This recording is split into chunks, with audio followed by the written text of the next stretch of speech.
It was an unusually tense morning at the Seaview Naval Academy, where cadets and officers alike were bustling through the wide corridors, their crisp uniforms perfectly aligned, shoes clicking against the polished floors. Among them was Lieutenant Sarah Mitchell, a decorated combat trainer with a reputation that preceded her everywhere she went. Her piercing green eyes scanned the room, taking in every detail, every movement, every whisper of unease among the cadets. Sarah wasn't just another officer. She was a living legend in her own right, a combat expert whose skill in hand-to-hand combat and strategic operations had been honed through years of grueling training, real missions, and an iron will that refused to bend to authority unless it was earned. Today, however, even she could sense that something unusual was brewing. The Academy's Admiral, Gregory Hensley, a towering man whose presence could intimidate even the most seasoned officers, had called an impromptu inspection. Sarah had encountered Hensley before, a man whose pride and rigid adherence to protocol often clashed with her straightforward, no-nonsense approach. She knew that his temper was as volatile as his ego, and today, the tension in the air suggested that a storm was about to break. Sarah moved with calculated calmness, her every step a demonstration of confidence. The subtle sway of muscles honed from years of intense physical and mental discipline, the kind of discipline that had saved lives in situations most would never survive. As she approached the Admiral's office, her mind replayed the events leading to this moment.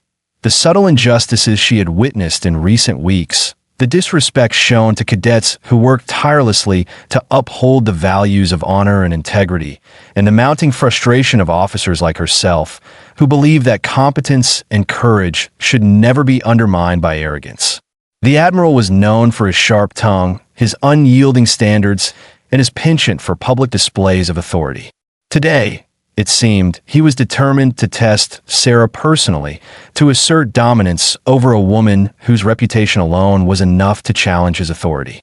She paused just outside his office door, her hand resting lightly on the sleek metal handle, feeling the coldness of steel against her palm, a symbolic reminder of the battle she had faced in her career, both physical and political.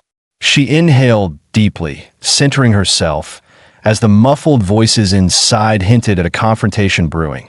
The door swung open abruptly, and there he was, Admiral Hensley, his towering frame radiating authority, his sharp blue eyes narrowing as they locked onto Sarah.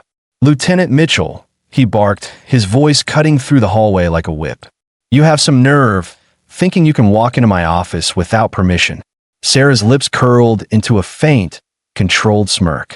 She could feel the weight of his gaze, the tension in the room, the silent anticipation of cadets and officers who had gathered outside, curious yet cautious. Hensley's hand lashed out suddenly, striking her across the cheek in a display meant to humiliate, to assert control. But Sarah was faster than anyone present could comprehend. Her body reacted instinctively, muscles coiling like springs, honed over years of rigorous training, her mind analyzing angles, momentum, and the quickest way to neutralize a threat. In a seamless, fluid motion, she sidestepped, grabbed the Admiral's arm mid-swing, and twisted it with precision that sent him sprawling to the floor. The room erupted in gasps and stunned silence. Sarah didn't pause. She kept her stance solid, eyes unwavering, her posture radiating a calm dominance that only a true combat expert could exude. Hensley's bodyguards, quick to react, froze for a split second, a fraction of a second that was all Sarah needed. Her presence alone, coupled with the skill and decisiveness she demonstrated, conveyed a message louder than words. She was not to be underestimated, and respect was earned, not demanded.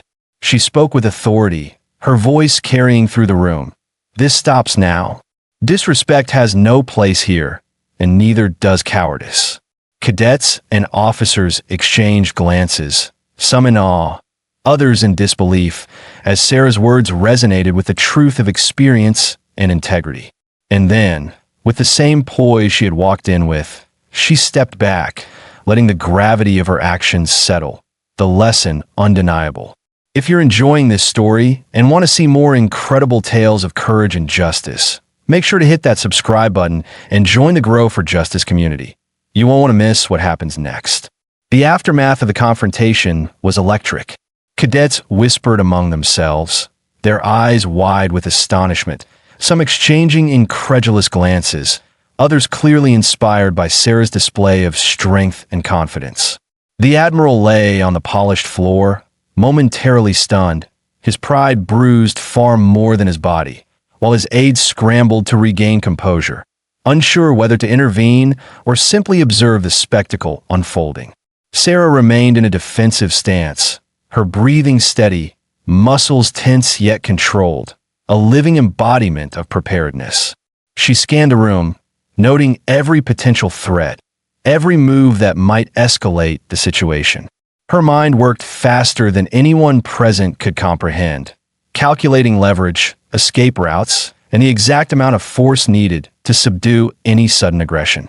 Despite her calm exterior, adrenaline coursed through her veins, a familiar companion she had relied upon in countless missions. She remembered the countless drills, the late nights in the gym, the hours of sparring with partners who pushed her to the brink, all preparing her for moments exactly like this. Her career had been defined by such moments, tests of skill, endurance, and moral courage.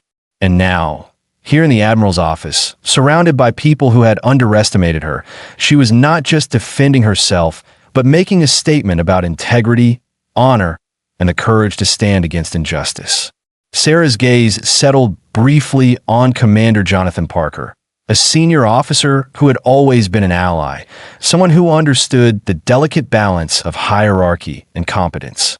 His nod, subtle yet significant, reinforced the unspoken message. She was right, and he had her back. Around them, the room was a mixture of shock and admiration, the energy palpable, almost tangible. Every officer, every cadet, seemed to sense that the rigid structure of authority had just been challenged in a way that would be remembered for years to come.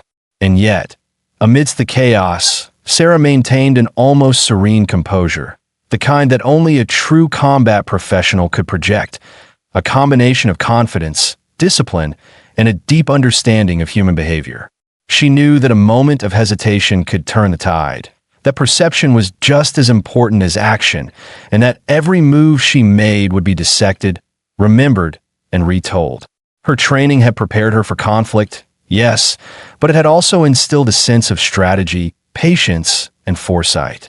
Every muscle, every nerve, every thought was in perfect alignment, poised for whatever came next. As the initial shockwave of the confrontation began to settle, Admiral Hensley slowly rose to his feet, rubbing the back of his head, his expression a mix of disbelief, humiliation, and a grudging acknowledgement of Sarah's capability. The bodyguards, still wary, subtly adjusted their positions, recognizing that this was no ordinary officer. They were in the presence of someone whose skill transcended rank. Sarah took a deliberate step back, lowering her stance slightly, signaling that the immediate threat had been neutralized but that her readiness remained unwavering. "This is how respect works," she stated, her voice firm, resonant, and commanding attention without raising volume.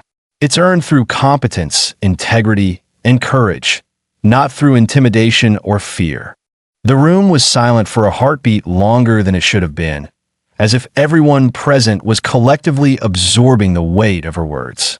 Cadets who had doubted themselves or others moments before now felt a surge of inspiration, a rekindling of the ideals that had drawn them to the academy in the first place. Even some of the senior officers, who had long navigated the politics of hierarchy with cautious compromise, found themselves reevaluating assumptions about power, authority, and merit. Commander Parker moved forward, placing a supportive hand on Sarah's shoulder, a subtle but unmistakable gesture of solidarity. The Admiral, still visibly shaken, finally straightened, his pride intact only in part, and offered a curt nod, a silent acknowledgement that, at least this time, he had met someone whose abilities could not be dismissed. Sarah, maintaining her poised stance, allowed the room a moment to breathe, letting the impact of the event settle naturally, without forcing resolution. Every person present had witnessed something extraordinary, a rare, undeniable display of skill, courage, and moral fortitude that would ripple through the academy long after the incident. And as she turned to leave, the quiet murmur of admiration rising behind her, Sarah addressed the viewers directly, as if the story extended beyond the academy walls.